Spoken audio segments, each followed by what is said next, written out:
Welcome to Unmasking the Trans Movement with John Euler. I'm your host, Brad Wilder. John is here today, as well as Dr. Ann Gillies, and Connie Reguly is ready to go. She's got part 2 standing by. Let's bring John, Dr. Ann, and Connie into the program right now. They've got, to continue this story, John, it takes a turn here, and we move into the child.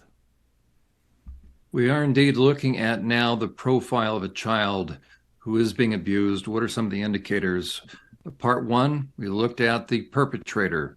The huge concern that we have, or among many concerns, but probably one of the greatest concerns, is that the trans movement is dumbing down people's ability, especially mandated reporters, to discharge their most fundamental and basic responsibility of being able to protect, being able to identify the red flags of predation. Part 1, we looked at the red flags of the predator.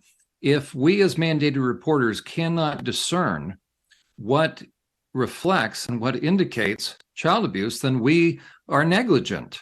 And so if we take those red flags and we somehow interpret them through the lens of gender, then we're going to miss it and children will be harmed. And you and I as therapists, we not only are mandated reporters, we are trauma therapists, and this is close to our heart. It's killing us to watch all these kids, many of whom are being perped on, who won't come right out and say they're being perped on. They'll drop hints. There are clinical indicators, yet so many therapists now see these indicators and they send them right off after 30 minutes or so, right off to the gender clinic to start the medicalization process. You're absolutely right, John. And one of the things we didn't mention this word the last episode when we were talking about perpetrators, but here's the word that probably is pivotal to all of this: is they are master manipulators to get whatever they want, whenever they want. And too much, which is interesting, this is a homosexual slogan, too much is not enough. And so we see this now happening within the cross-sex identifying individuals, that there's just this emotional stuff going on. But the other piece here, Connie, is that we want to talk about the children and when they have been so manipulated into silence. And we touched on that the last time. I talked about my own children, and they never told me, I didn't tell you this, until I had remarried. I was remarried just 2 months, and then they told me. And so that just kind of took threw us into a tailspin. But they felt safe enough, finally, to tell us. But that's the impact and the level of control perpetrators have on children. So let's talk about the child themselves. Do you want to give us some idea what you see in the child who has been violated? Yeah, so I mentioned earlier that, I've had 3 decades of working with families with dozens and dozens and dozens of cases involving child sexual abuse. And in particular, I want to talk today about the prepubescent child, because that is, I just think, a special category for several reasons. One of them is because they are more vulnerable to authority, right? To family members, teachers, those adults generally, but they're more vulnerable.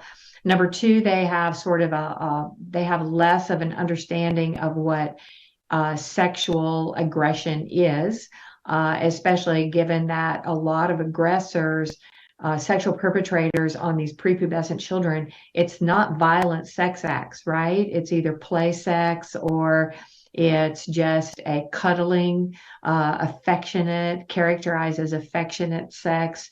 So they don't understand that it's even sexual aggression. And of course, number 3 is they're always told not to tell. Okay, so and that is one bucket. All aside, I'm not even taking into consideration what you've talked about, is that the sexualization of the children through social media, through schools, through the new sex education, et cetera. That is all and whole nother aspect that is going into their little brains as well. So when you have a child, and then if you have a child that is it's a victim, I have, as a divorce attorney for 30 years, people would come into my office and they would talk about just different things with their children, whether it was a complex visitation or whatever. And I would say to them, I would say, there's no way you can put yourself in the mind of your 5-year-old child. You've had too much experience in life. You know too much in life. Your child's world is so limited. It's so limited by its parents. It's very close cultural activities. I mean, in a child's life, everything like going to Walmart, where as adults we know those are real people, and they're people that are living in our society. To a child, they're not even they're not even analyzing that as real people. I mean, so the world of a child is a very important part of a consideration here. So when a parent, if you have it, and then let's just say a child is being sexually assaulted within the family, that child then has to continue to function in that family unit. And how that child functions in that family unit is a whole nother dynamic, right? I mean, if there are siblings, if there's their relationship with the non-offending parent, how the offending parent threatens them, tells them not to tell. I mean, you have this anxiety that's being created for them, and particularly even younger children that can't even rationalize that. Children 4, 5, 6, 7, 8 years old, right? Where they are going through this experience, they don't understand it, but they do know it's separate from the rest of the family interaction, right? It's not like going to the park and playing in the water sprinklers, right, where the whole family goes. This is an activity that is isolated between the predator and the victim. They do know that. They do know it's isolated, and they do know they've been told not to tell. And so we have to start there. And we have to say, okay, so when a child says something, does anything, what do we do with that information? Who's receiving it? What do we do with that information? And what does the protective parent who has learned that, what are they going to do with that child? Now, the reality of it is, I just hate to say this out loud, but this is the truth. This is the truth. The reality is, there are times, a lot of times, where the protective parent, I'm not even going to call him protective parent, I'm going to say the non-perpetrating parent, where the non-perpetrating parent does nothing, okay, for a variety of reasons. It can be that the manipulator is so secretive that they don't know. It can be true innocence. It can also be a non-offending parent who is totally 100% dependent on the perpetrator for their home, their life, their food, and then it can also be that they're a victim of domestic violence, or in some other way they've been manipulated or controlled or put under pressure. So all of those dynamics have to come into play. So who is catching on to the child making a statement? What is the context of it? And what do they do with that information? And honestly, in every case I've touched on, the person who hears an initial disclosure, they're in shock, okay? The first reaction is shock. It's total shock. And they don't know what to do. They do not know what to do. And so you have, of course, under all states, you have mandated reporters. Basically, everybody's a mandated reporter. And a lot of times they will hear a child say something and they ask the child nothing, right? They don't say, are you okay? They don't say, do you feel safe? They don't say, do you think you'll get in trouble because you told me? They say nothing to the child. They say nothing, but they make a report. And now you have a child who is obviously trying to process what has happened to them in some manner by finally making a statement of exposing it, and they are getting no response at all in a world where they are totally dependent upon adults to take care of them. And that's the first thing I want to say about that, and I welcome your feedback on that. And you've lived some of this. What's coming to mind right now?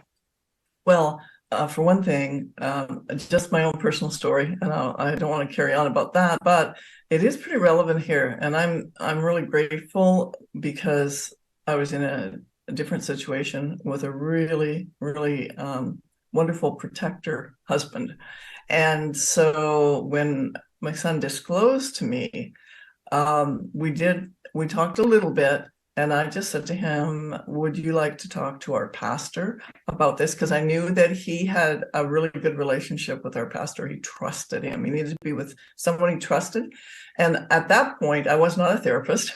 I was a mom. And I'm thinking, I want someone who has some competency, but who will not intrude into the child's kind of push the child too far. And I mean, after that, of course, it went to see Children's Aid, and the police investigated and all of those things. But, one of the things, Connie, that from my experience as a professional then is that often when a child does finally tell, usually the mom, that the father has committed some kind of, atrocity, the mom absolutely, number one, is in shock, but she's in a situation as well that what does she do with this?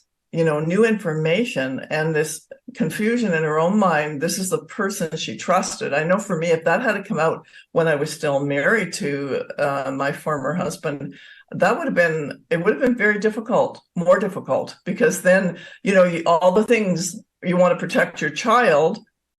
And then you're thinking, well, what does that mean? Okay, the marriage is over. Everything happens at once for the woman the mom as a rule. So it's very difficult for them to process it. And if they don't have a support system, if they don't have, for instance, I had a really, really good church and a really good pastor who really had been down this road with others and understood some of the things. But if a person doesn't have that, Connie, what do these moms do? How do you see that playing out? Well,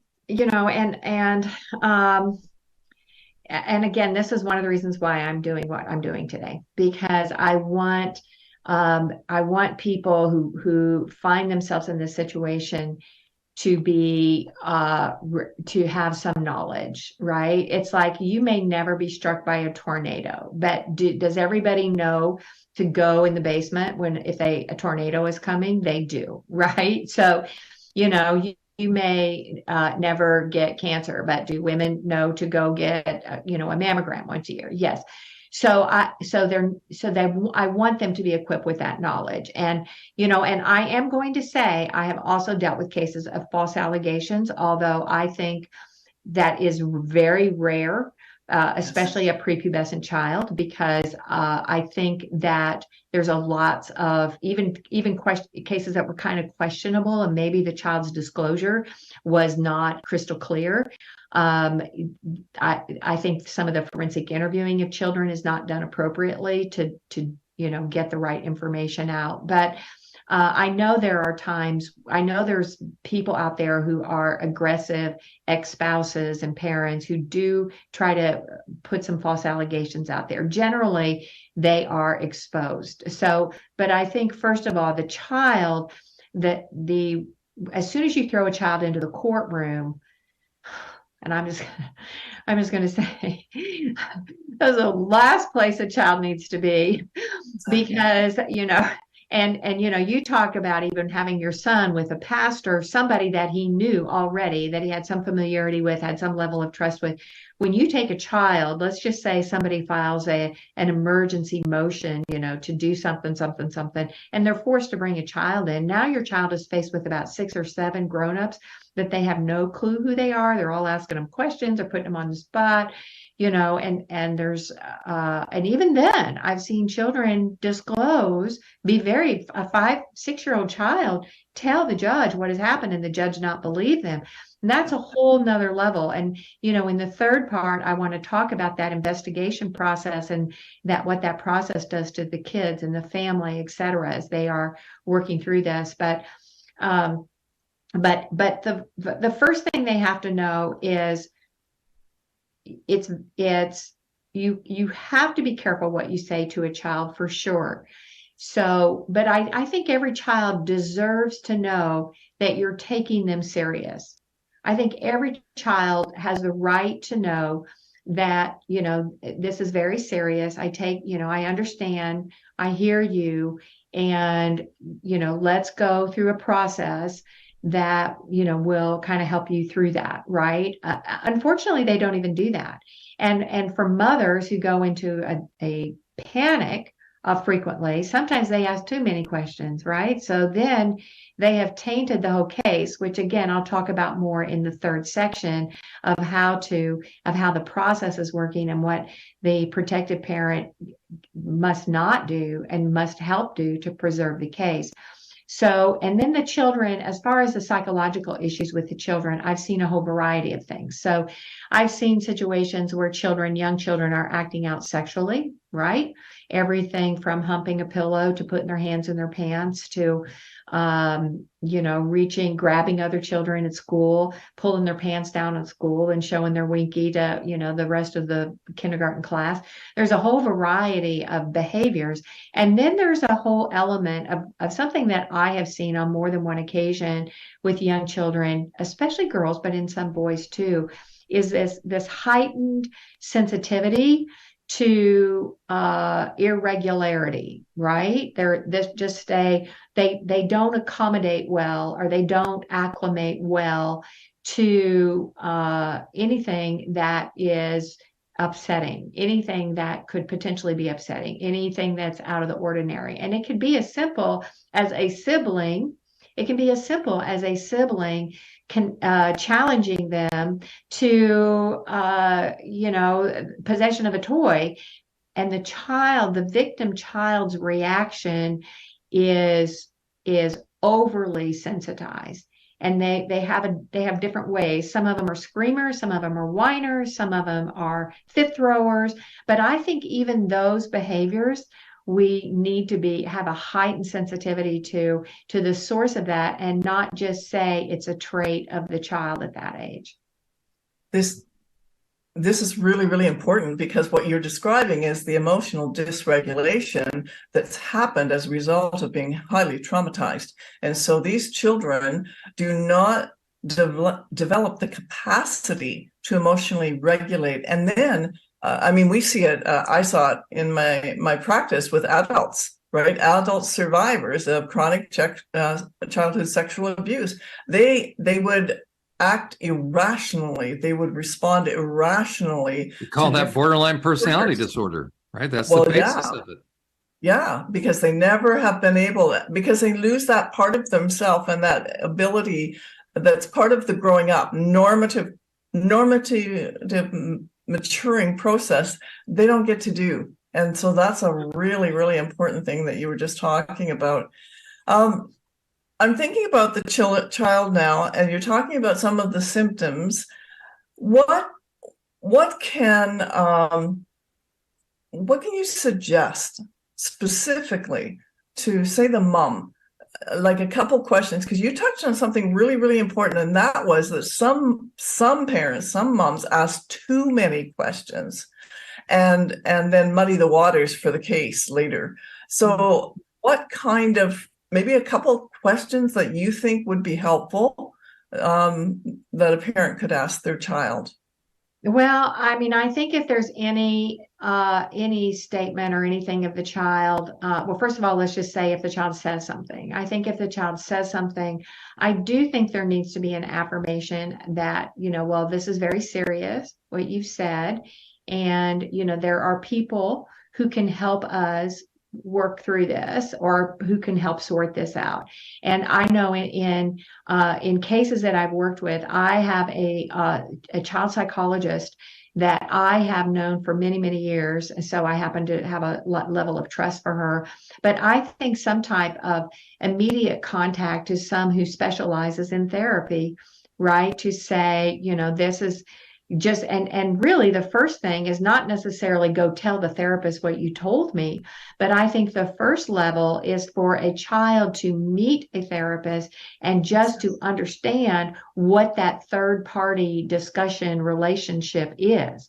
So, so that's why you don't want to say, I'm going to take you to somebody else. You can tell them, you just want to say, this is serious. I find, I want to, do what we can to help you.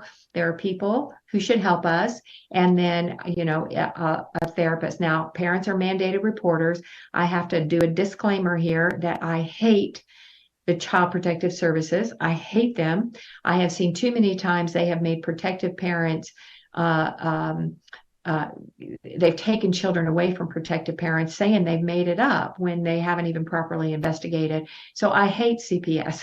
But unfortunately, as we'll talk about in 3, that is the system of investigation that we have at this point. So I just encourage any parent who is faced with this traumatic situation, if it's a comment from the child, to say, well, this is serious.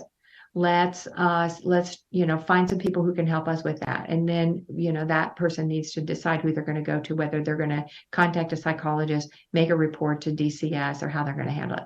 The other part is with behaviors. And so, the sexualized behaviors is also, it's very concerning because parents always want to say something like, where did you learn that? Okay, that's like the question. Where did you learn that? Where did you get that? Who did you see do that? Right. And so, there's going to be the first thing is to not get overly excited about it, but with some calm stance, because I think it is a concern. Parents want to know about sexualized behavior. I think it is a concern. I think it is appropriate to say, can you tell me, why are you doing that? Or did you see somebody do that? And try not to ask too many questions, but see if the child does begin to engage at all. Now, a lot of times, again, if they're victims, they've been told not to tell. So don't expect an immediate response. And that doesn't mean it didn't happen. They may suddenly be shocked that now they've been caught and they've confronted with having to say something that they don't want to talk about. So that the global looking at the child of all of these factors that are affecting them, that can affect them in this process, is what I want to get out there to the public, so that they can understand that they need to look at this from a larger picture and not just when it happens. Connie, one last question. We're going to then transition to part 3, which will be dealing with once the system is in play, once an allegation, once an accusation, once indication. The kind of the missing link here is the issue of pornography. You've been a prosecutor. You have helped also on the cases of kids against perpetrators. Talk to parents and talk to people, right, in general. Because my contention is this: without the DSM-5, the billing would not be possible. So therefore, you remove the profit motive. And without porn, its influence and those using it to influence or to groom kids. Without porn and the DSM-5, the trans movement would not exist. It would fade away back to the numbers that we saw in 2005, which were 0. Talk to us from what you have seen. I mean, I know in working with sex offenders that 100%, ever since the 80s, probably in the 70s as well, 100% of every sex offender is busted with sexually explicit material, illegal material. 100% of pedophiles are busted with child rape porn. There is no exception. They will all deny it. Eventually, those that have prepubescent and above victims, they will disclose what they were into. The pedophiles will never. They fight tooth and nail, even though I've got all the police reports in my hand. Talk to the parents, talk to spouses, talk to the general public now about your concern, what you've seen, because it also includes anime art. These are things that are, include the plausible denial that these deviant guys, that they're busted with one kind, but meanwhile, there's a whole plethora of things behind the scenes. So talk to us about what you have seen, because during discovery, you get access to a lot of the material in the police reports. So talk to us about the role porn plays in offending. Yeah. So, and you've probably stated it better from the offender standpoint, but I do want to say what I'm more fearful of is from the child standpoint, because I do know, and I do follow a lot of the cases that the FBI has busted, et cetera. We do know that child porn is like what? I mean, how many billions of dollar industry is it? I mean, we do know it's a huge, huge industry. And, when Ann talked about, jobs, right? Not keeping a job, I'm going to say that I think, there are the predators, and some of them I've seen, they are certainly into something else because they are getting some money. And, whether as we talked about in the first session, those who indulge themselves in these culturally very sexually deviant parties and very exclusive persons around them that's very controlled. I mean, I don't have the hard evidence on this, I have to say that, but they certainly looks like a culture where prostitution and any other type of sexualized industry would be playing a part in that, as well as drugs, particularly things such as ecstasy, because we know that's a huge, huge, huge market, and putting that then in with these other this cultural environment. Now with the children, and what I have seen with the children is so frightening that the predators that I've seen in relationship to the children are always grooming the child for child porn. I mean, you can tell by the pictures that they post of them that are not pornographic, but are sexually suggestive, right? That maybe, they're not showing any body parts, but the posing that they have a child do, the Snapchat filters they put on, 5-year-olds to make them look like they're 25, right? The play acting that to the child, throwing money at them while they're dancing around in kind of this erotic sort of dance, again, fully clothed, but where my eyes go, this is grooming for child porn. I mean, there's no other reason for it. And, some people get on me and they say, like, kind of, that's totally innocent. That's just playing around, that's just play acting. And I'm like, no, when you play act with a 5-year-old little girl playing Elsa and, Frozen, you don't play act with them, writhing around and throwing money at them. So 100%, I have seen repeatedly the activities that surround the allegations or the evidence that we get regarding a sexual assault of a child includes grooming that child for child porn. Connie, thank you. You stay right there. We're going to continue. We're going to look at then what a parent can expect, what the reality is once an allegation comes to light, once a report is made, what happens. This is something that very few parents are prepared ahead of time for, including extended families. So your insight, your experience, your professional perspective is invaluable. So thank you. And Brad, this again, what a compelling episode. Thank you very much for being here again, all three of you. This is Unmasking the Trans Movement. There's a lot more to come in part 3. Do not miss part 3. That will set the outcome and the tone for these perpetrators as they head straight, I hope, to jail.